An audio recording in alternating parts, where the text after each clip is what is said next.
providing programs in schools since I'm only visible when in I'm therapeutic talking, settings and online since or am I visible all the 2004. time? A 501c3 nonprofit provides an open international community, sharing, studying, and providing accessible and inclusive collaborative music and games to help improve people's lives. You can learn more about RPG Therapeutics, LLC, the for-profit professional services company, at rpgtherapeutics.com. 20% of their profits are donated to RPG Research, and the book publications, the profits are donated to RPG Research. And also the nonprofit Dots RPG at dotsrpg.com. They are kindly out there helping advocate for accessibility. They are creating Braille dice and sharing those freely, Braille textbooks, and much more. Check them out again at dotsrpg.com.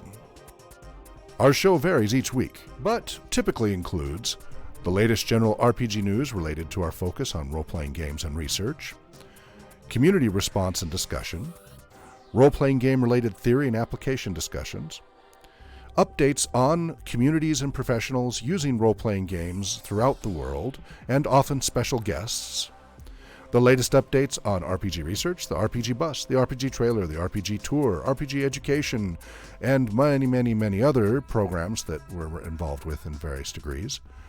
And while our primary show hosts are typically Hawk Robinson and John Welker, hosts, co-hosts, and guests may vary from week to week.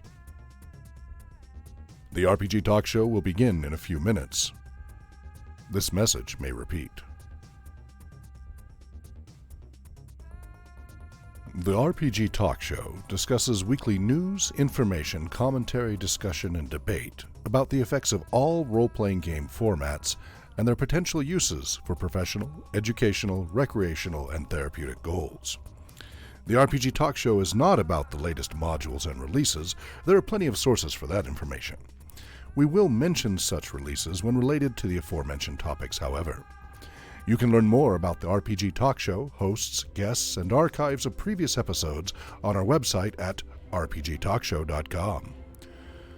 You can follow us on Twitter at RPG Talk Show. You can catch our show live on twitch.tv/RPG Research or on youtube.com/RPG Research, Thursdays, 4 p.m. to 5 p.m. Pacific Time, and chat with us during the live broadcast. RPG Research Patreon supporters can access the recorded episodes a month or more before they are available to the general public as a thank you for your support. You can become a Patreon supporter by swinging by patreon.com/RPG Research. Those videos will then later be available on youtube.com/RPG Research. Role-playing game formats we discuss include the original tabletop RPG, usually referred to just as RPG or TRPG. Please, either no T's or just one T. There's no need for a second T, as in TTRPG. That's just wasteful of air and paper and typing and time. So please, just RPG or TRPG for tabletop role-playing games. Live-action role-playing games, LRPG, including LARPs. Electronic role-playing games, aka ERPG, which includes solo games and massive multiplayer online games, everything in between, VR, AR, PR, etc.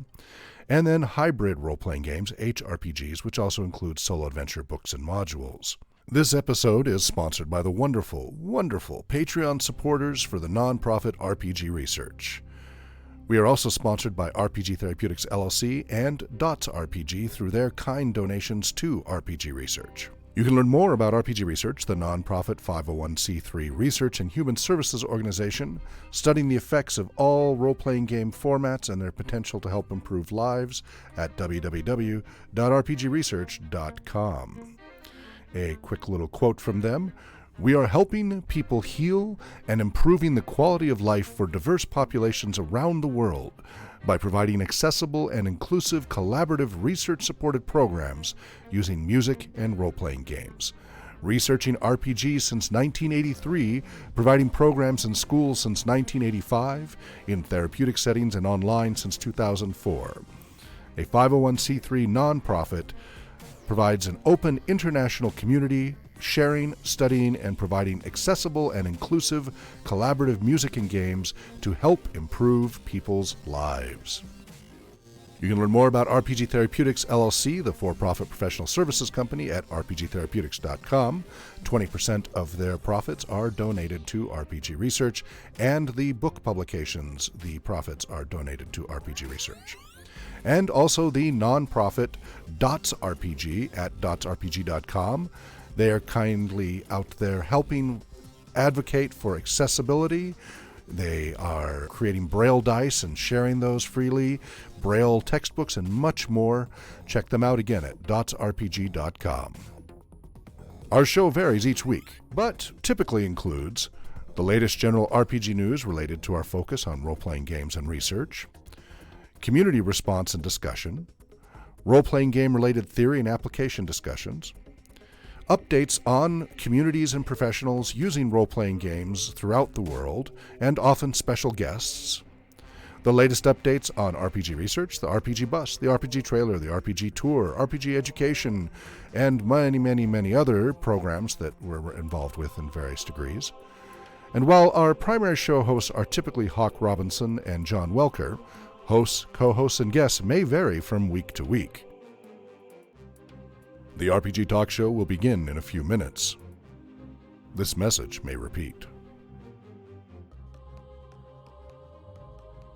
The RPG Talk Show discusses weekly news, information, commentary, discussion, and debate about the effects of all role-playing game formats and their potential uses for professional, educational, recreational, and therapeutic goals.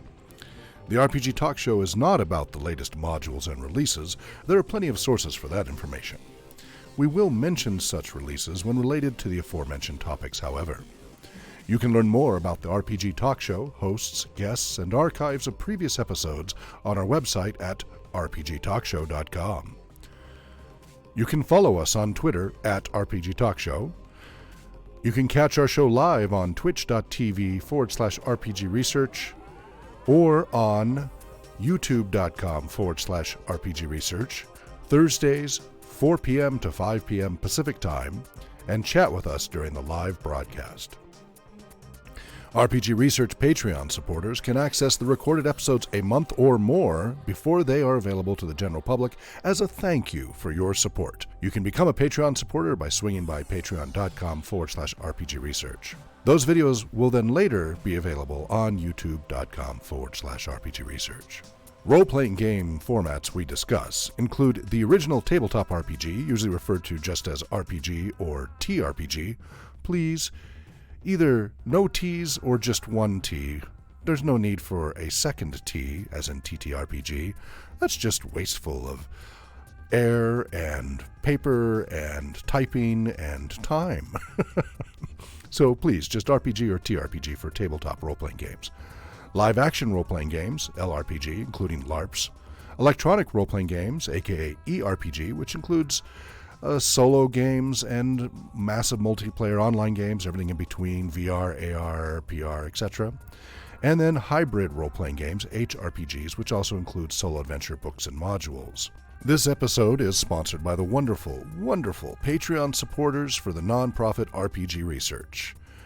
We are also sponsored by RPG Therapeutics, LLC and Dots RPG through their kind donations to RPG Research. You can learn more about RPG Research, the nonprofit 501c3 research and human services organization, studying the effects of all role-playing game formats and their potential to help improve lives, at www.rpgresearch.com.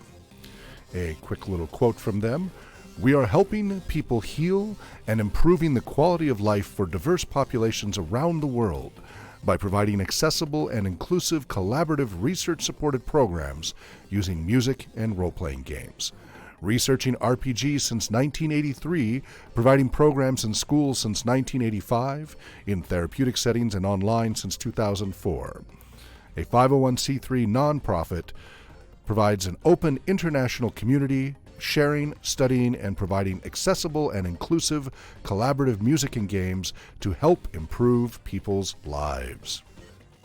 You can learn more about RPG Therapeutics, LLC, the for-profit professional services company, at rpgtherapeutics.com. 20% of their profits are donated to RPG Research, and the book publications, the profits are donated to RPG Research. And also the nonprofit Dots RPG at dotsrpg.com. They are kindly out there helping advocate for accessibility. They are creating Braille dice and sharing those freely, Braille textbooks, and much more. Check them out again at dotsrpg.com. Our show varies each week, but typically includes the latest general RPG news related to our focus on role-playing games and research, community response and discussion, role-playing game-related theory and application discussions, updates on communities and professionals using role-playing games throughout the world, and often special guests, the latest updates on RPG Research, the RPG Bus, the RPG Trailer, the RPG Tour, RPG Education, and many, many, many other programs that we're involved with in various degrees. And while our primary show hosts are typically Hawk Robinson and John Welker, hosts, co-hosts, and guests may vary from week to week. The RPG Talk Show will begin in a few minutes. This message may repeat. The RPG Talk Show discusses weekly news, information, commentary, discussion, and debate about the effects of all role-playing game formats and their potential uses for professional, educational, recreational, and therapeutic goals. The RPG Talk Show is not about the latest modules and releases. There are plenty of sources for that information. We will mention such releases when related to the aforementioned topics, however. You can learn more about the RPG Talk Show, hosts, guests, and archives of previous episodes on our website at rpgtalkshow.com. You can follow us on Twitter at RPG Talk Show. You can catch our show live on twitch.tv/RPG Research or on youtube.com/RPG Research, Thursdays, 4 p.m. to 5 p.m. Pacific Time, and chat with us during the live broadcast.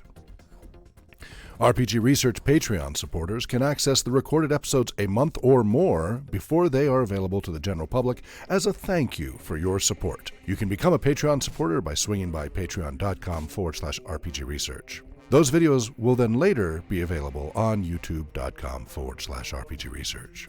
Role-playing game formats we discuss include the original tabletop RPG, usually referred to just as RPG or TRPG.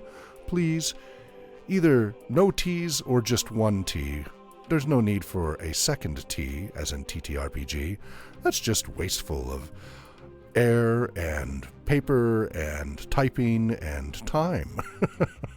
So please, just RPG or TRPG for tabletop role-playing games. Live-action role-playing games, LRPG, including LARPs. Electronic role-playing games, aka ERPG, which includes solo games and massive multiplayer online games, everything in between, VR, AR, PR, etc. And then hybrid role-playing games, HRPGs, which also include solo adventure books and modules. This episode is sponsored by the wonderful, wonderful Patreon supporters for the nonprofit RPG Research. We are also sponsored by RPG Therapeutics, LLC and Dots RPG through their kind donations to RPG Research. You can learn more about RPG Research, the nonprofit 501c3 research and human services organization, studying the effects of all role-playing game formats and their potential to help improve lives at www.rpgresearch.com. A quick little quote from them. We are helping people heal and improving the quality of life for diverse populations around the world by providing accessible and inclusive collaborative research-supported programs using music and role-playing games. Researching RPGs since 1983, providing programs in schools since 1985, in therapeutic settings and online since 2004.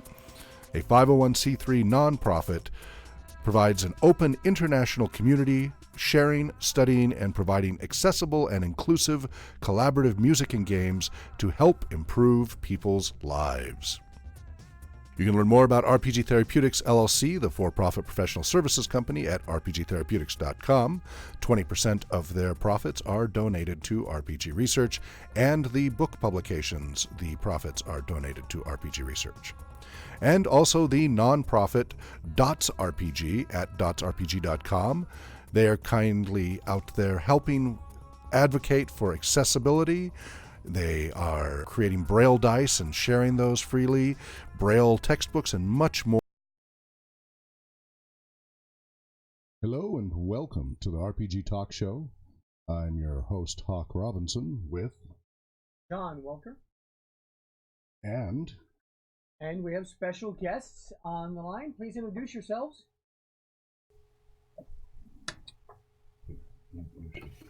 Yeah. I'm Tarol. I'm the creator of Goblins and the co-creator of Goblins Animated, the upcoming series. And because my webcam is broken, I'm going to be drawing instead of having the camera pointed at my face. Wonderful. Hi, I'm Danielle, and I edit and do all the background stuff and paperwork for Goblins the webcomic and Goblins Animated, the upcoming cartoon series. I also write the Hyper Halfling line of RPG supplements. Wonderful, and welcome aboard. We're so glad to have you here. Do you want to quickly give people your website, social media info, and such, so while they're watching or listening to the show, they can check them out?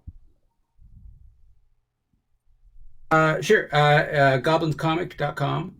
Or you can just Google the word goblins. I think it's still the first thing that comes up. And my Twitter is thunt_goblins, THUNT_goblins. So, wonderful. A little bit of Google foo you can find. Okay, great. And John has, I believe, brought you a little bit up to speed about our show and the different topics we discussed, correct, John? Yes. Okay, wonderful. So we'll go ahead and start out today with this week's news. Well, we'll start with the calendar first. Oh, the calendar. Danielle's not here. Right. Okay, go ahead. May 31st, we're doing photos in the park. Mm-hmm. If you're local to Spokane and you want to be a part of that and you happen to have accidentally seen us live, then definitely come down and help us with that. Yeah, we'll be doing recording and photos and videos and such. And we'll be doing pretty much all of our different activities, quick samples of all of them. So it'll be drum circles, open music jams, tabletop role-playing gaming, electronic role-playing gaming, which includes cooperative play on custom Neverwinter Nights, VR, AR, and then live-action role-playing, including Boffer LARP, non-Boffer LARP, Salon LARP, costumes, non-costumes, solo adventure books and modules, both alone and facilitated. So all the different things that we do with our community programs are going to be demonstrated in a very compact couple of hours. So if people really want to get a quick look at that, this is a great opportunity. So it's up at Sky Prairie Park in 5 Mile Prairie area in Spokane area. And we're starting at 5 p.m.? 5:30 p.m. to 7:30 p.m. is when we're shooting. So yeah, if you want to show up around 5 and hang out till 8 or so, then or however long you want, welcome to. The RPG bus, RPG trailer, and RPG SUV will all be there, so the whole RPG fleet will be on site. You just need to paint your motorcycle white. Yeah, my motorcycle. Well, it's red, so that fits. It's still, I mean, I know the others are all white, but still our red shield and everything. So right. Yeah, of course I got to fix it since cracked the block. Nice. So International Tabletop Day is June 1st. Are you guys participating in that? No. Yes. Well, not officially. We'll probably play stuff, but we won't officially be doing anything. Yeah. I will be at Uncle's in Spokane Valley running games all day there. Just one of the things I do with my other organization, Spokane Area Gaming Alliance. Yeah. Lots and lots. On June 8th is Free RPG Day. Mm-hmm. Hopefully someday you guys will release a Goblins module that can be put on that day. We're working on it. It is in production at this moment because it was one of the rewards from the Goblins Animated crowdfund. So the backers get that first, digital and print copies, and then a little while after, when everybody's had the backers have had time to play it a little bit, then it will go live to the public. Speaking of backers, that's for Goblins Animated. We'll talk more about that later. But as one of the backers, I did get a little toy, which I'm not sure I can get close enough to the camera to make it visible. There you go. Yeah, that's visible. Yeah, it's Complains of Names. Half goblin, half demon, or 3/4, I don't know. It's a transitional thing. Part goblin, part demon. Yeah. Yes. Then, do you want to mention July 4th? Or just say that you personally are going to be not available? Oh, we might as well. It's not a big secret. Yeah. July 4th is Hawk's wedding. So, for the month of July, it will only be me and Danielle on the radio broadcasts. Our other Danielle, not you. And August 1st is Gen Con, which unfortunately I won't be making to. Will you guys? I don't. No, we're not going to that one. The next thing we're at is Spokane, and then after that, I'll be at VCon in Vancouver in October. Right. So one of the things about Gen Con this year is they're doing pop-ups. They're doing little mini conventions that are going at the same time as the regular convention in various stores. There's like 80 of these stores. So currently, Spokane Valley will have one at Uncle's. We'll have one of those mini Gen Cons going on there. That's so cool. August 9th, of course, is SpokeCon. And so that's our local big sci-fi fantasy convention here in Spokane. Which they're the guest of honors for. Oh, that's right. That's right. I used to be on the board. I used to be on the board, but I haven't been. I've been so swamped with everything else. I stopped participating in that. But John's keeping us in the loop, so that's right. Good. I am currently the vice chair of SpokeCon, and it took me 2 years of begging to get you guys on for them to say, "Okay, we're going to do this." Or technically, well, thank you. It wasn't. Was that the board or not? There were two boards, and I was kind of confused about. Well, there is the board of the convention, and then there is the overarching 501c that does all the funding. We were on the convention board. Correct. Okay, that's what the point. Okay, yeah. ComCon is the other. Right. Although I went to a lot of those meetings too. Okay. I think they were trying to rope me into that too. They could have been. If you want something done, ask somebody who's too busy to get what they're already working on. Exactly. That's just how conventions always need more volunteers. Indeed. Exactly. I spent time on ConComs too. Yeah. September 14th is ATRA. Yes, 14th through 17th. So this is a big milestone. I can't emphasize. So we've had two really big milestones this year, among many other medium and small ones. So the first one was 2 weeks ago, Spokane Parks and Rec, TR department. Yeah. We're going to be in their upcoming catalog that they send out to hundreds of thousands of people throughout western Washington and northern Idaho. Like 500,000 or more people they send the catalogs to. We're going to be in their catalog for our activities. And also on their website and everything else. So that's for us, that's a big milestone. And then this fall, so we've been speaking at a lot of professional conferences. And I'm a recreation music therapist, and so one of the big professional conferences I like to go to are the recreation therapy conferences. So I've been to the state one, the Washington State one, WASTRA, many times. Then the regional one for the Northwest, the Pacific Northwest one, PNWTRA, a number of times. And then that was where I met Professor DiTillo from Penn State, who's asking me to write the textbook chapter in RPG therapy, etc. And then, but when I started the RPG Research Project back in 2004, I'd always said, well, okay, I need to make sure I go to the TR conferences to help get the word out and meet people and get this into the profession, because we weren't finding anybody in the TR profession using role-playing games, which was shocking considering it's such a perfect match. Right. And that's since improved because I've been speaking at these conferences and now people are integrating into their programs. Woo! And success. Some scary people have decided to start their careers because of that. Scary people? No, it's scary that they're doing it. Not well, what's scary is I've had people coming up to me going, yeah, I watched your video or read your paper 10, 12 years ago. And so now I'm working on my PhD. I went to college because what you wrote inspired me to go into this as a career. And so I've been through bachelor's, master's, and now I'm working on my doctorate because of your paper or your video. And I'm like, I'm so sorry for your student debt. I don't want to own it. I just feel so bad that you did something because of something I said or did. That's really kind of scary. But no, they're not scary. They were wonderful people. I just want to be very clear about that. Yeah, so anyway, it was hoped that someday we would try to submit a proposal to ATRA, which is the American Therapeutic Recreation Association. It's the big national professional body for all therapeutic recreation specialists in the U.S. And really, it's kind of the body the rest of the world looks to for standards and professionalism and all of that. And they, if you're an ATRA member, in good standing, you have all these great resources, and people around the world want to hire you and such because of that. So I kept holding off submitting anything to them. Every year they were looking for applications and just didn't feel quite ready because of training staff and just trying to get to a point. But finally this year it felt like the tipping point. It was time to send in. So I sent in 3 proposals, hoping at least one of them would stick. Right, there was the introduction to role-playing gaming and TR profession and neuroscience and all that. And then there was the mid-level specific application to specific populations. And then the third one, which is more the professional implementation and professional considerations, etc. I figured, well, maybe one of them will stick, like the intro or something, hopefully, because we've done those at multiple conferences. And people already get CEUs for them, right? They get continuing education units for attending those. So far, it looks like they've accepted all 3. In fact, they've asked us now to put together an entire day, all of Saturday from 8 a.m. to 6 p.m., just us doing the whole shebang.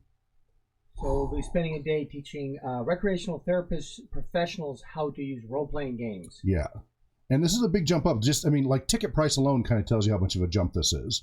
So for student pricing, right, this is the highly reduced ticket price for students.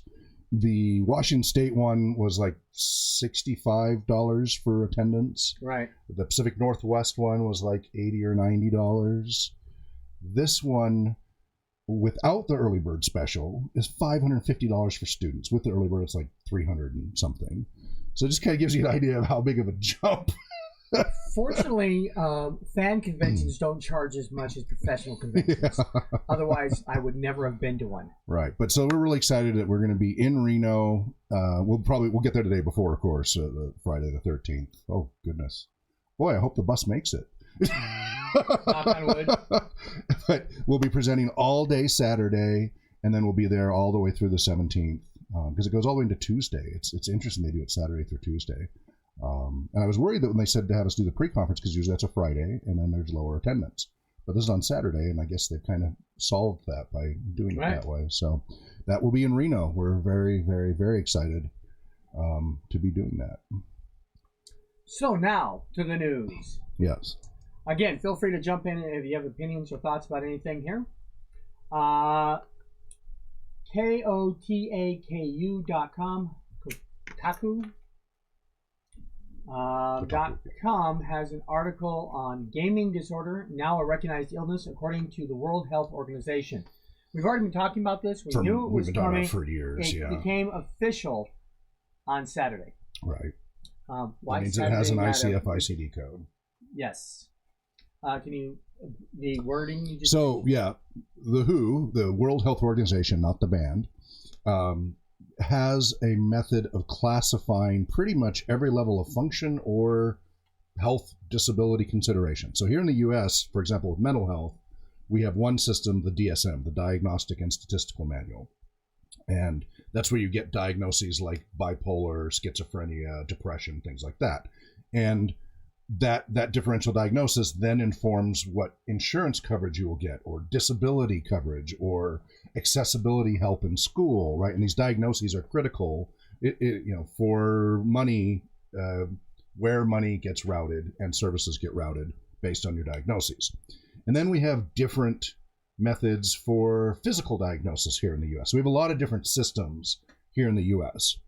Meanwhile, the rest of the world has, for the most part, gone to the World Health Organization's International Classification of Function and Disability. International Statistical Classification of Disease and Related Health Problems, also known as ICD-11.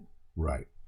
And so ICF codes help a practitioner understand, either assess or understand how much function is there. So it would say, a range of motion of 45 degrees or something like that, and say different codes that you can assign.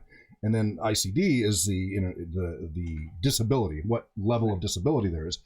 Generally on a scale of 0 through 4, 0 meaning no impairment, no disability, 4 meaning complete impairment, not able to function without other means.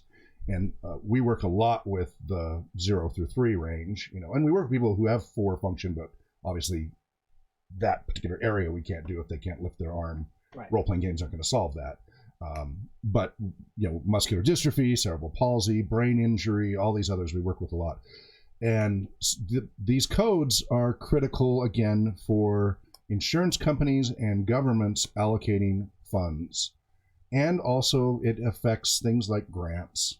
So this has been a big money thing that's been hotly debated for some years. Right. Whether to add yet another type of a quote-unquote addiction type to the code system. And this covers digital gaming or video gaming, which may be online or on the internet or even offline, but it does not cover tabletop role-playing games or LARP or any other type of gaming, including gambling. That has a separate classification. Right. Gambling has its own. So this specifically addresses an addiction to gaming? That's what they mean by video gaming. Disorder? Yes. Wow. It is now, it's been debated for years whether it should get a separate classification. I have argued it should just be part of the overarching code of a behavioral dependency type, quote unquote, addiction. So gambling addiction, spending, things like that. Porn, whatever. Whatever, yeah. Those are different than substance addictions. So we're talking about an indirect substance addiction through the dopamine and other channels all being activated. That's how they argue that it's similar, because many of the channels in your body function the same way as the chemical addiction. So these behavioral addictions look very similar. But I've argued that we don't need to classify every single different behavior for every single different code. Once you've established that it's a behavioral type addiction, the treatments are pretty much the same, right? They're not really different. But people wanted this for grant money because now they can get a lot more grants to do research. There were already people who had a lot of ponies in the race for this, who had been setting up clinics just for treating this. So there was a big push for a lot of these people for a big money push. And this is all part of the ongoing decades of pushback against a lot of alternative cultures, which includes gaming, rock and roll, things like that. This is all just continuing the battle of decades of this. 2008, I was on a working farm therapeutic community where they had a lot of addiction issues, sex, drugs, rock and roll, and we had one client who they termed him as a video game addiction. He wasn't part of the world code or anything like that. Right. Yeah. But these also were paid directly by the family, not through insurance. Right, private pay. Well, this is why they want the code. It's really hard to get reimbursed by insurance companies or government agencies if there isn't a recognized code. Right. Once there's a recognized code, the coffers can really open up, and that's exactly what this has been really about. Now, also to clarify, video game addiction or gaming disorder is not you play WoW 2 hours a day. Or whatever your favorite video game is. It's impaired control over gaming. Example, onset, frequency, intensity, duration, termination, context. Increased priority given to gaming to the extent that gaming takes precedence over other life interests and daily activities. Activities of daily living, like brushing your teeth. Continuing or escalating of gaming despite the occurrence of negative consequences. The behavior pattern is of sufficient severity to result in significant impairment to personal, family, social, educational, occupational, or other important areas of functioning, including keeping a job. Basically, for any kind of disorder, there's a rule of thumb, and it's an oversimplification, but it's pretty effective. The 4 Ds, right? If you keep in mind the 4 Ds, because any activity, it can be outliers, right? You've got the bell curve of what everybody considers acceptable, and then you have outliers. And you often get pushback against people who are doing activities in the outliers, et cetera, and their behaviors in the outliers. But where it really adds up is when all 4 of the Ds are being met in a criteria, where you say yes to all of these, that's when you're really concerned there's a disorder. So the 4 Ds are dysfunction, distress, deviance, and danger. So dysfunction is that it is affecting your daily life, your ability to hold jobs, to form and keep relationships, that kind of dysfunction. So that needs to be going on. If that's not going on, it may just be that you're just a different person, and that doesn't necessarily make it a disorder. Distress. There needs to be distress caused. Now, this may not be distress to the individual. The individual may not be experiencing the distress. They can be so immersed in whatever their disorder is, whether it's substance dependency or other activities, they can be having a great time and not be experiencing distress. However, if their activity is causing distress either to themselves or others, significant distress to their loved ones, to the people around them, a person who may be really struggling come up to you on the street and screaming and yelling at you, and maybe they're not personally experiencing the distress. They're not perceiving that they're screaming and yelling. They're not, for whatever reason, the medication going awry, whatever it is, but the person they're screaming and yelling at is having significant distress. And then deviance. Now, this is the one that's the trickiest, because this is really about social norms. Yeah, it's your cultural, this is what we find normal, and you're going away from that. And this is what all too often gets too much of the emphasis. Oh, that's really different from, that's weird. Sign language for weird. That's outside of the norm. There's something wrong with that person because they're doing something so different. And that has been the case for music, pop culture stuff, for role-playing games and other types of gaming, video gaming, many different areas. You see exactly that. Cosplay, the list goes on and on. Because it's so outside of the norm, people automatically assume, wow, there's something wrong with that person because that's so different than norm. Why aren't they doing like everybody else? That is, I would argue, the least important of the 4 Ds is right. deviance. I would agree with you. And it doesn't matter how deviant it is. If the other 3 Ds aren't there, it's not a disorder, even though other people you will see on the press all the time, just because it's deviant, they think it's a disorder. Well, you were labeled as deviant in one of your classes because you were one of 4 people that didn't have tattoos. Oh, right. This is a beautiful example. So we were at years ago there's a whole course on personality, right? The psychology of personalities and such. And back in the 70s, if you had a tattoo or extra piercings, it was an accurate predictor that you would have a high level of criminality, illegal substance use, a disruptive life, etc. And you could look at somebody, and if they had these tattoos or piercings, statistically, you could accurately predict their lifestyle and behavior. Then fast forward to, this was about 5 or 10 years ago, and the teacher, and I was an older student, was asking, so how many here have piercings, extra piercings besides just your ears, or tattoos? Everybody in the class except for like 6 of us, and it was only the older people who didn't raise their hand. And he said, see, now you 6 are the deviants. This is the norm now. What this also means is what was an accurate predictor back in the 70s is no longer an accurate predictor. And so that means that's not a good variable to consider when it's that fluid. Right. So again, just because something's weird or different, that is not a disorder. Please, people, get that out of your heads. And media, stop using that as the criteria for a disorder.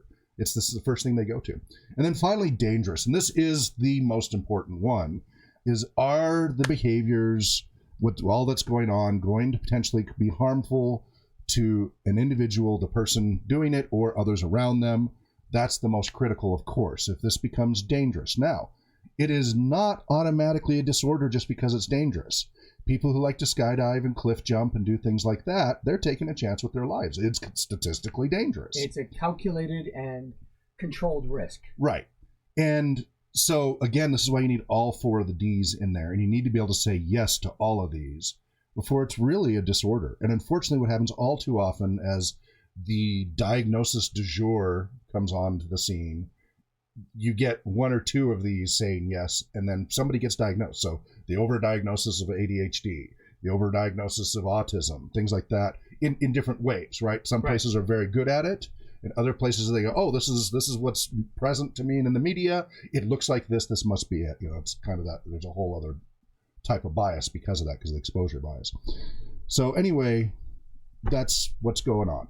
Right. And one of the things that, of course, that we should be concerned about is its further stigma on people who play video games. Right. So now, if you like to play video games a lot, once again, it's going to further reinforce the inculcated negative stereotypes about gamers.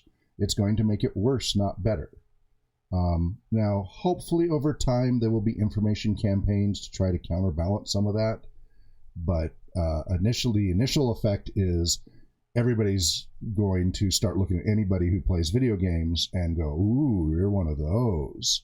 Again, like we've been through this multiple times. Yep. And we're finally getting to a point of acceptance, and now the stigma is going to go right back up because there's a lot of money in it. Go ahead. It sounds like it's going to be, like you said, an unwanted stigma to someone who's casually playing video games, or like playing, like they play video games quite a bit, yes, but not to a detrimental degree.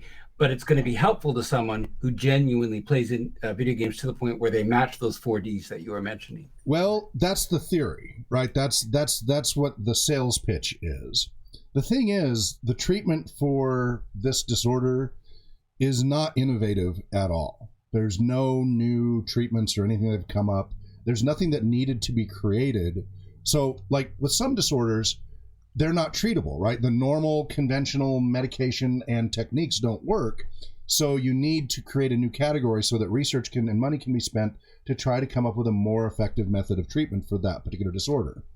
The treatment for this disorder is exactly the same treatment as you would use for gambling addiction and other types of behavioral type addictions. So yeah, in theory, maybe it will help with better coverage. But if people were just going ahead with it being a behavioral type addiction classification anyway, without having to go into the subclassification area, then they would still be getting similar type. So they could still have been prescribed the same type of treatment by their doctor, right, at a more general level to get treatment. But by giving it this specific buzzword and everything, it makes it a little more present for people. And so the positive potential is better education over time. That won't happen at first, but over time there'll be a backlash to it. So yeah, in theory, it's supposed to provide that. But the history of these types of things has been pretty mixed in the results, unfortunately.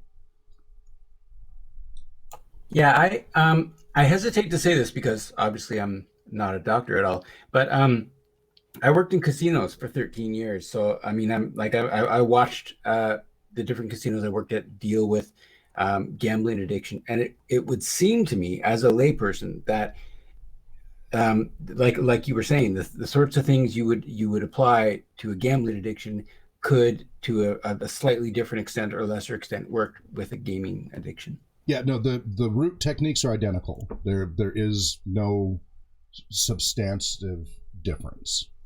So right, it hasn't created any great new breakthroughs or innovation. And with the money that will be spent on research to show the efficacy of these treatments, it'll end up saying the exact same things about the efficacy of treatments for gambling addiction and others. And it'll be great. Oh, this treatment's specific to this, but it's based exactly on the other treatments, but it gets their name in the papers. And so it yeah. They changed the names of the timestamps and call it. Yeah, what once was old is new again. So anyway, it is what it is. It's out there now. It's what's going to happen, and we'll have to be a little more braced for an initial spike in pushback over the next few years, and then it'll probably settle back into the background noise. But do expect over the next year or two a real increase in legislation trying to crack down. This is a segue for you. Yeah, trying to crack down on behaviors related to video games. Remember, there's already so you know how there's ratings for the violence level of video games and such? That goes all the way back to the NCTV and Thomas Dr. Radecki, who was closely associated with Bothered About Dungeons & Dragons, Patricia Pulling, in the battle against role-playing gaming back in the late 80s. And we have an ongoing legacy from that. Well, this will just further that. The V-chip, all of those things. So, yep. Speaking of which, for example... also, Kotaku.com, U.S. Senator says his anti-loot box bill has the video game industry worried. This is referring to microtransactions, pay to win mechanics in games, and the addictive response to loot boxes in games that are targeting children and played by children. So he's not trying to protect the adults here. He just wants to who will consider the children thing. And rather than let the market say we don't want to pay for those things, they are going to try to make it against the law. Yeah. So government intervention on your video games further than is already. Yeah. So this is exactly what we'll see happen. You'll see an increase in this type of momentum with video gaming. So, comments on this so far? Anyone? Anybody in the chat room? Okay. All right. Now on to much lighter topics. Yes. I usually save those to the end because they're the heavy topics to the end because they lead into more conversation than the others. So a couple of quick ones from N-World. More unofficial tabletop RPG news. We have what's happening with the Pathfinder 2E third-party licensing.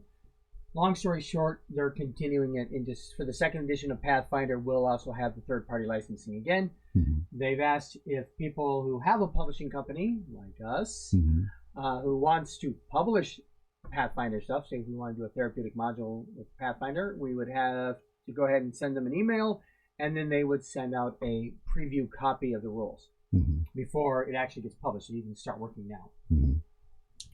Can you think of any reason why we want to go down that path with Pathfinder? Pun intended. Yeah. The only reason, as I mentioned, was if we wanted to write our own therapeutic module and use their rule set. For that particular game. Right. Yeah. We have our own rule set. Yeah. So we don't really have to go there. Yeah.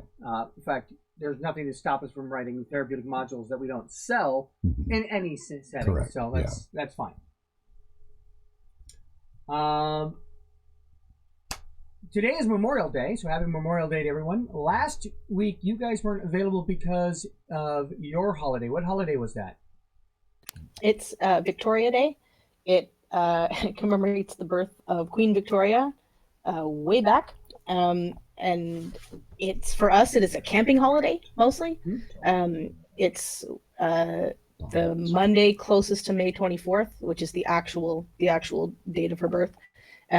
But it is basically open season on camping and outdoor backyard barbecues. Which is just similar here in the States with Memorial Day. Right. So those of you who aren't aware, they are broadcasting from Canada. Which part? We are in the woods outside Vancouver. Okay. So not too far from us. Yeah. Yeah, we're right on the coast. And I like the way that Danielle said it's camping. What she means is drinking. Yes. It's very much a drinking holiday. It is sometimes known as the May 2-4 because of the date of the 24th, but also the biggest box of beer you can get is 24. Oh, I see. Yeah, you guys, in the States, you don't have 2-4s, do you? 2-4s of beer? We have... What do you mean 2 4s? It's a flat of 24 beers, and we affectionately call it a 2-4. Maybe they're 20s. I don't remember. When I worked 7-Eleven 30 years ago, they had suitcases. Yeah, we have the 12 packs, and they were like 20 packs or something. Yeah, they were 20 or 24. Probably 24 because it's just variants of the 6 packs. If you have a Canadian talking about it's a 24 pack. Yeah, I think we have that down here too. I don't drink much beer, so I actually don't either, but for me it really is camping, but everybody else knows it is. Cool. Yeah.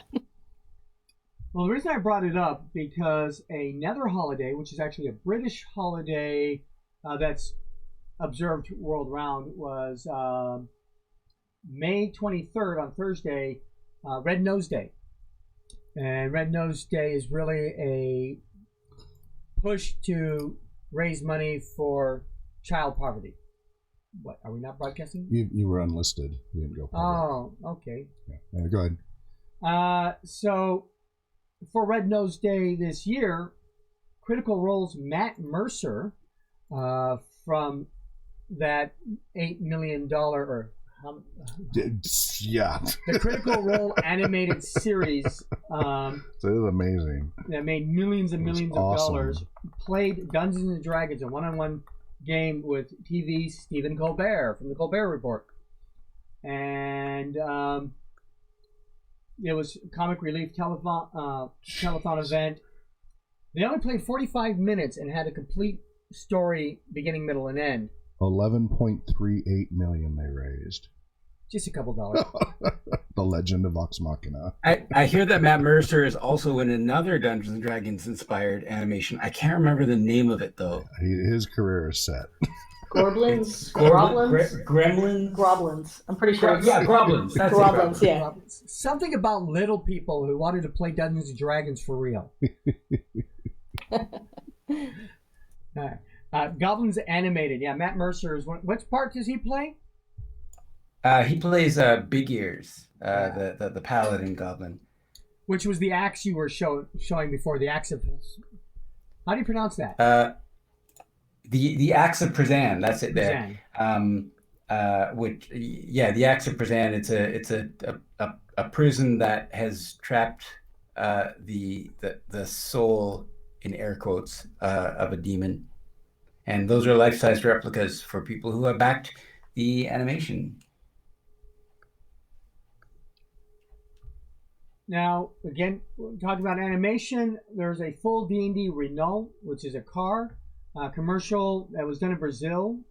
And it is Dungeons and Dragons, the cartoon. The D&D cartoon characters as live action. And it is ridiculously how close they got real people to look like the characters.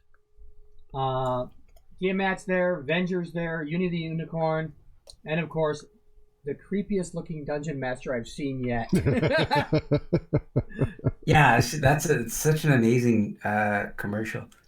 I remember that from the 80s. That cartoon was just, we loved it. But I was really disappointed with it as a kid because is in the 80s, everything was like in an airtight fashion, very episodic. Like an ongoing rule was the show had to end. Each episode ended exactly the same as it began. It's not like now. Like now you have Game of Thrones where characters die and things change. But back then, you had a cartoon like Dungeons and Dragons where nothing would ever change. It had to be exactly the same. It was very frustrating as a kid watching. Right, and J. Michael Straczynski was a big part in changing that from episodal. He fought a battle for 8 years to finally get Babylon 5 published, and that really was the big tipping point, proving that you could have an ongoing, because he had a 5-year arc in advance, and he had such a hard time getting the studios to accept that. So it took him 8 years to finally get it accepted. And then you really started to see a change after that, where more and more shows started to add arcs to it. So that was a big improvement. I wish Netflix would pick up the actors from the Brazilian show, from the commercial, put them into a live action series where there's a full story arc of the entire season, and have a nice return to Dungeons and Dragons cartoon, but live action with these particular actors. That'd be fantastic. It needs to be rebooted, I think. Now, there is an RPG-themed episode in nearly every cartoon now. Just a short list. We have Futurama, The Simpsons, more recently, My Little Pony, Voltron, Legendary Defender, Teen Titans Go, She-Ra and the Princess of Power, Star vs. the Forces of Evil, American Dad, which actually was a role-playing game of baseball, because they want to do fantasy baseball. They've got. I remember Dexter's Laboratory had an episode as well. Right, and The Amazing World of Gumball. And of course, you guys are. If you want to talk a little bit about it, because this is where it leads into Goblins Animated. Take it away. We've we got funded through Indiegogo, and can we back up just a second for those of us who don't know anything about what this is about? I'm sorry, but there are actually people who don't. I'm sorry. Philistines. Before you talk about the what this has led into, which is really awesome, talk briefly about how things got started and what this is about that we're talking about that now has led to this next new level, if you would please. So I guess we start with explaining what Goblins comic is. Yes. All right. Okay, so Goblins is a webcomic written and drawn by me. It's been going for how long now? Since June 13 years? 2005. 14 years? Okay. Many years. And it has been it got a bunch of people in Hollywood got together and wanted to make it into an animation, and so started a crowdfunding campaign, which was successful. And now it's got an I'm still in awe over the cast. We've got Tara Strong, who's Harley Quinn and from My Little Pony. We've got Jim Cummings, who's Darkwing Duck and Winnie the Pooh. Matt Mercer, who you mentioned from Critical Role, and we've got Steve Bloom. It's Jen Hale. Jen Hale. It's co-written by Matt King and Phil Lamar, who Phil Lamar is Hermes, the Jamaican limbo dancer from Futurama, as well as a billion other things. Samurai Jack, yeah. But it's got and I know I'm missing people, but so the cast is astounding, and the initial pilot is directed by Charlie Adler, who was the voice of Starscream, and who has directed a squillion various animations. You mentioned American Dad, the goldfish, the German goldfish on American Dad. D. Bradley Baker. He's in the cartoon as well. So we've got this amazing cast, and we've got an amazing group of people together to working on this. It takes entirely so much longer than I ever expected it would take. But I wish I could share the progress with the animation and the character design and stuff, but I'm not allowed to share that yet. Sure. But so that's coming together. It's very exciting. It's very scary, and I can't wait until it comes out. That's awesome. So the tagline that we put on the cartoon is Smurfs meets Game of Thrones. Because there's very lighthearted, sweet, playful comedy, and it's it feels like the cartoons from when we were kids, but then it also characters die and things are terrible, and we go very there's dark subjects explored, but we always come back to the light. So the actual webcomic is all of those things, and the cartoon, the trailer that we're doing right now, it's a 5-minute original story, but when the series gets going, it's going to be a retelling of the webcomic. Cool. So I don't know if you can say this, but is the 5-minute original story, is it a prequel, the 5-minute story? It's sort of it's best to look at it as an alternate reality of the actual comic, because we wanted to, in 5 minutes, we wanted to be able to give a really clear idea of what the story is, of be able to take it's an ensemble cast, it's a large ensemble cast, so there's a lot of characters, and we wanted to take a lot of those characters and be able to in a fluid way explain who they are and everything.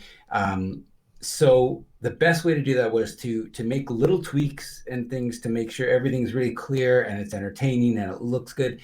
So it's an alternate reality of the actual story, little bits of things like Big Ears' armor. For instance, in the comic, Big Ears has the axe of Perzan. He has that big axe, which gives him this magical suit of Tron-like armor. And in the 5-minute cartoon, he doesn't have that axe yet, but we want him to have the armor. So he's got a suit of armor, which is similar to that, but it's not that suit of armor. So little changes like that, just for that sort of 5-minute pilot or 5-minute trailer. Since it's an alternate reality, does that mean Temp's Fate will be showing up? Temp's Fate will not show up in that. For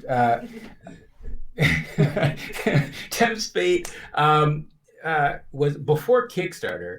Set your Wayback Machines for before there was crowdfunding, before there was Kickstarter.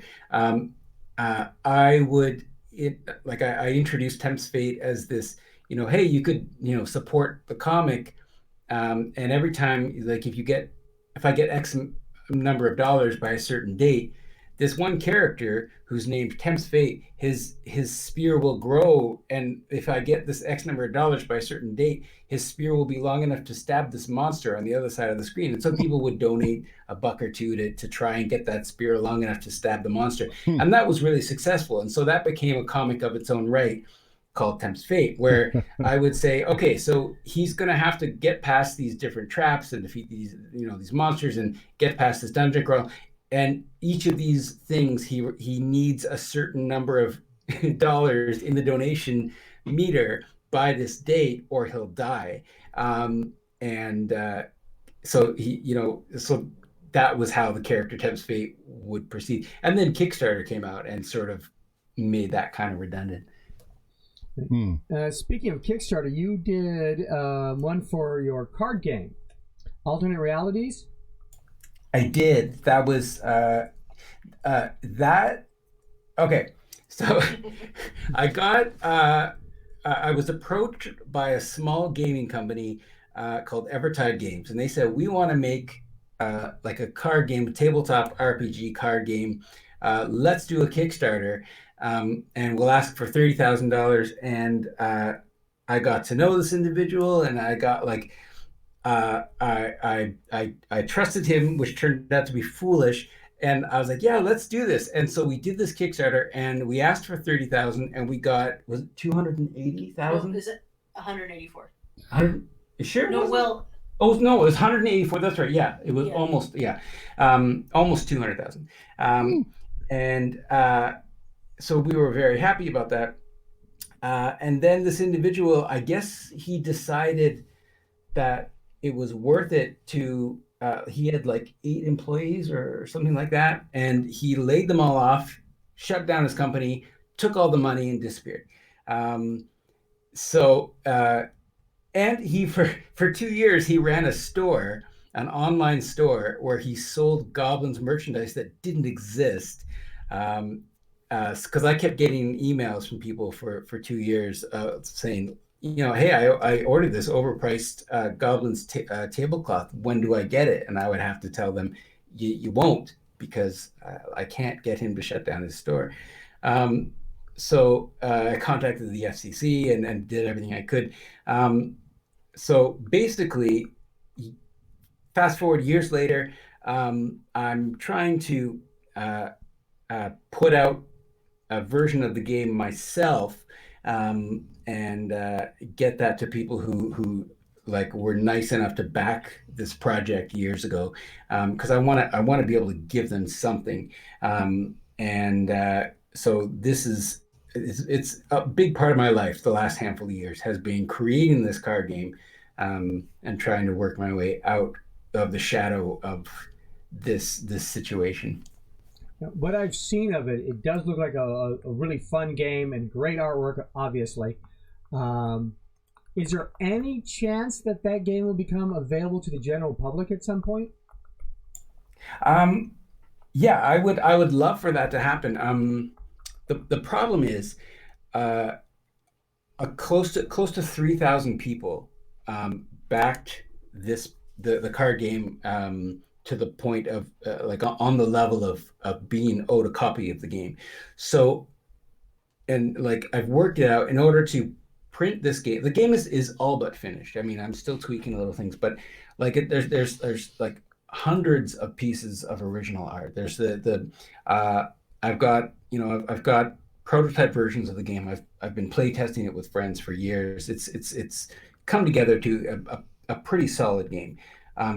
But the big hurdle right now is to print up enough copies of the game to give to people who backed it years ago, and to store all those copies and to ship them out. It's going to cost between $50,000 and $60,000. So obviously that's a lot of money, and this is something like that's not a business investment that would see a profit. That's just money that would get put to something that I don't see any money back. So it's a difficult situation to say the least. So this is the current hurdle that I'm in. And but you also have the modules, if I'm understanding correctly, you have actual modules that you wrote for Goblins comic, and of course the Kickstarters are going to be getting one of those. Will you be giving out eventually more of those? I mean, or making other campaigns, or a full, here is Goblins the role-playing game, etc.? Well, I've the module that I've been working on is the module for the backers of Goblins Animated, which is just about finished, and that's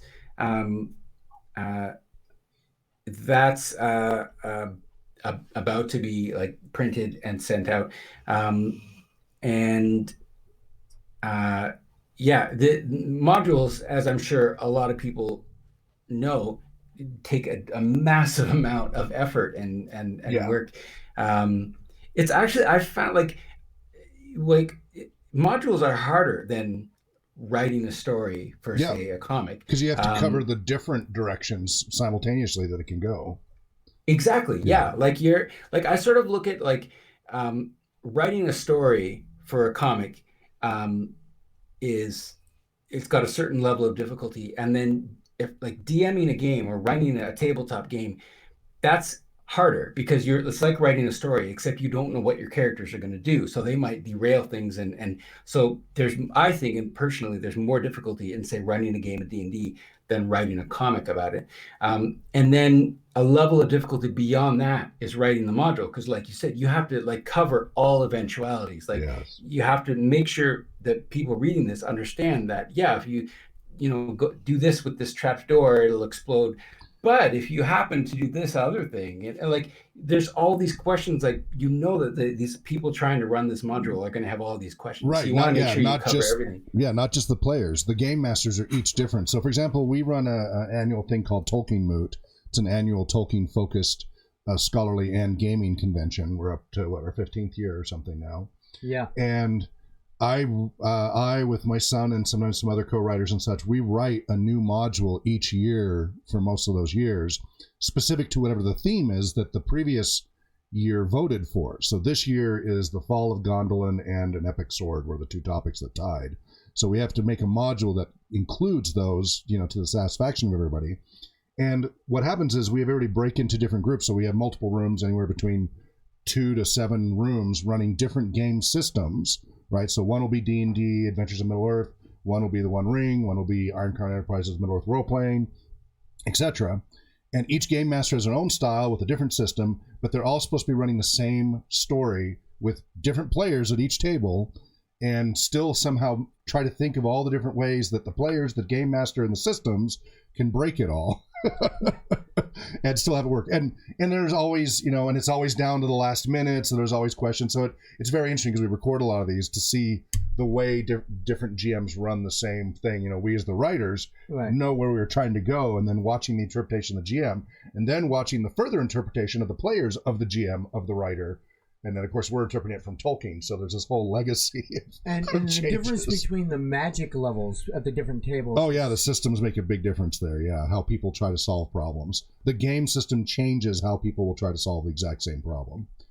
Yes. Oh, for sure, yeah. So what are your... actually, sorry, to back up and actually answer the question. Yes, modules are coming out. It just, this one comes first, and then the next one will be quite some time after that. But the eventual plan is to have the Dungeons of Goblins out in the world. Wonderful. And you don't have any sneak peeks you can offer today? Any giveaway of information at the things that are coming up? I could pull up some art from the module. Great. Yeah. Do that. Yeah, I'm sure fans would really appreciate that. And is there any chance that while you're in Spokane that you'll actually be playing or running any games? I would totally love to do that. Just like for my own selfish reasons. I grew up running D&D games, and I miss it so much. So yeah, I would absolutely love to do that. I did tell programming to put that on the list. Excellent. Yay. Excellent. And the module that you are going to be presenting, the one that everybody's going to be getting, is that going to be in 5th edition Dungeons and Dragons, or what system is that? I forget. The way I've done the module is I've specifically not made it for any kind of addition. Like it's just a description of each room from the comic, because it follows a dungeon crawl that is in the world of the comic. So it explains, this is how this room works, this is how this trap works, this is what happens.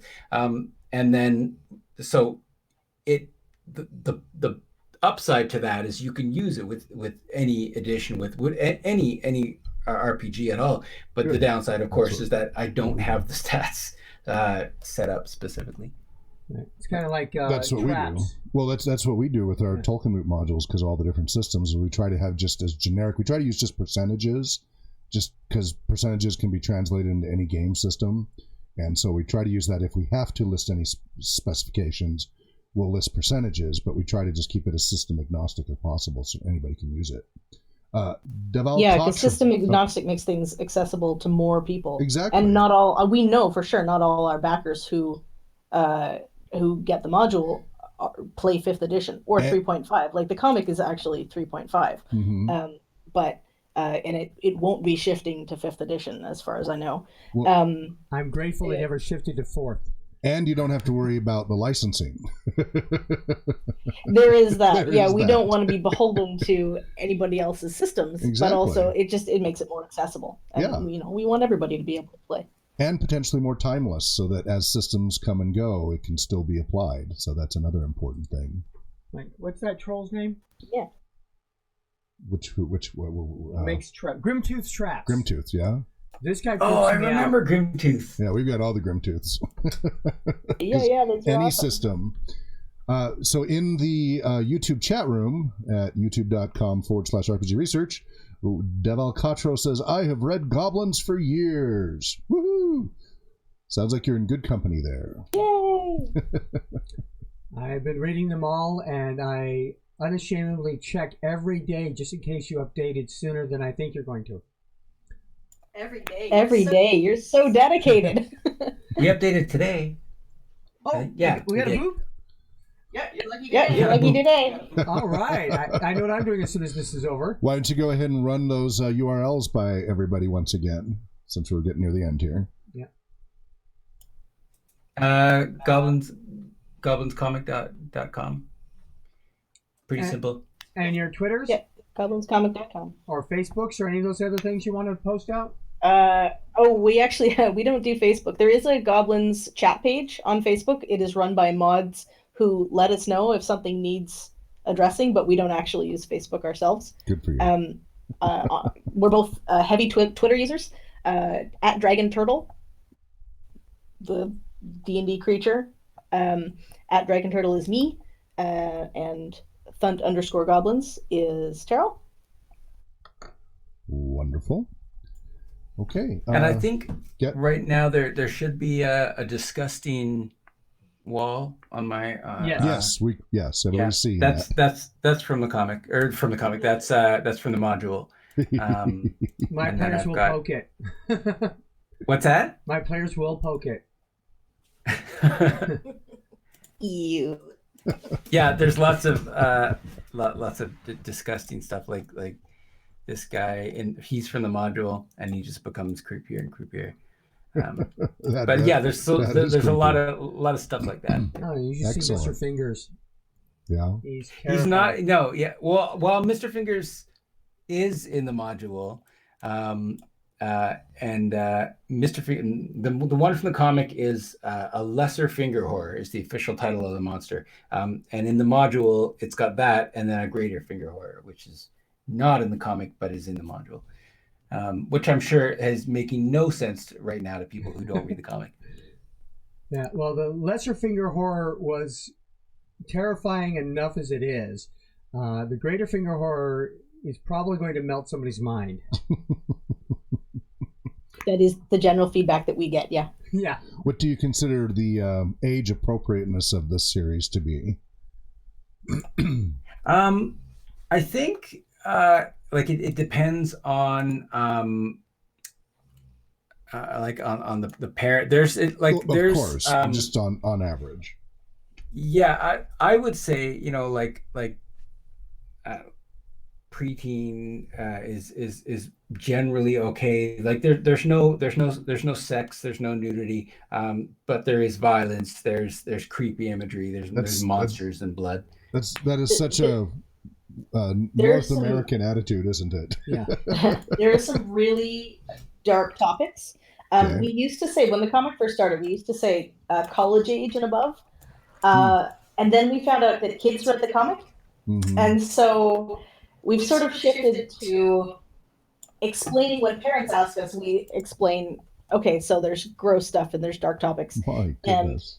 And that's actually one of the quote-unquote you should read it first, is what we tell parents. You read it first and judge for your own kid. As all parents should, yes. So, yeah, so PG. Like some 8-year-olds parental are guidance, fine with it, PG, but not parental all guidance suggested. This is a good example, if it's showing up on my screen now. Yes. This is a good example of a character this is about as creepy as the comic. That is the grossest picture in the whole comic. So that's the Paladin core, who somehow is considered by his deity to be a good guy. This is a paladin, who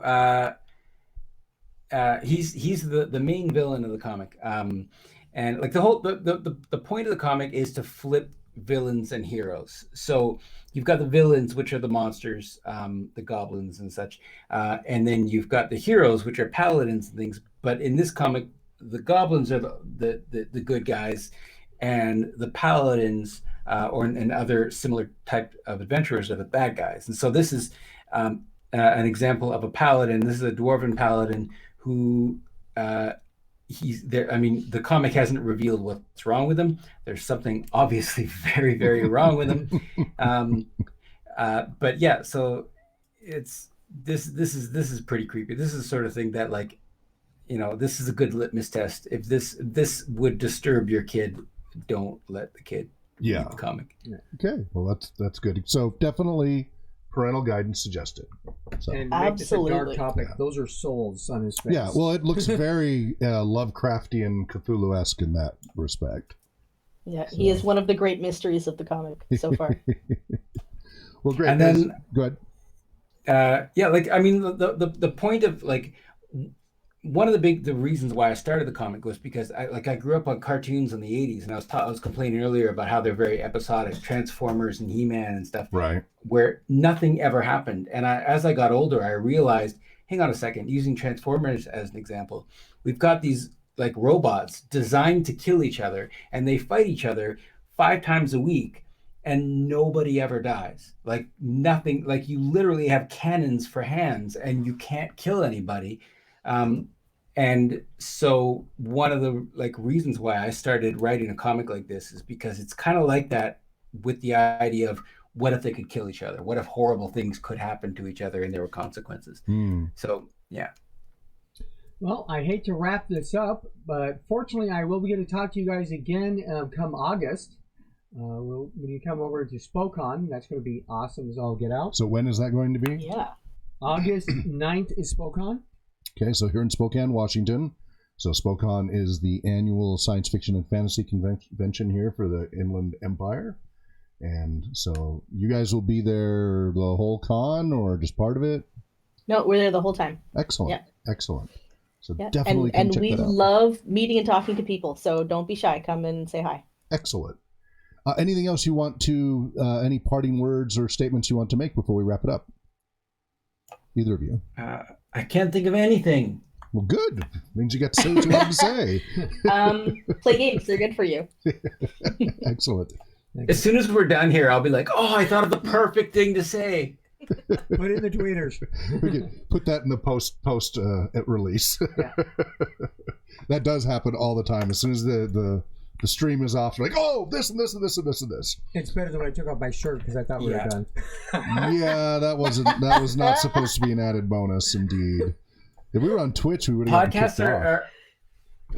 Podcasts are a lot like an argument where, like, every time afterward, you're like, oh, I should have said this. Oh, that would have really got him. Well, you're always welcome to come back.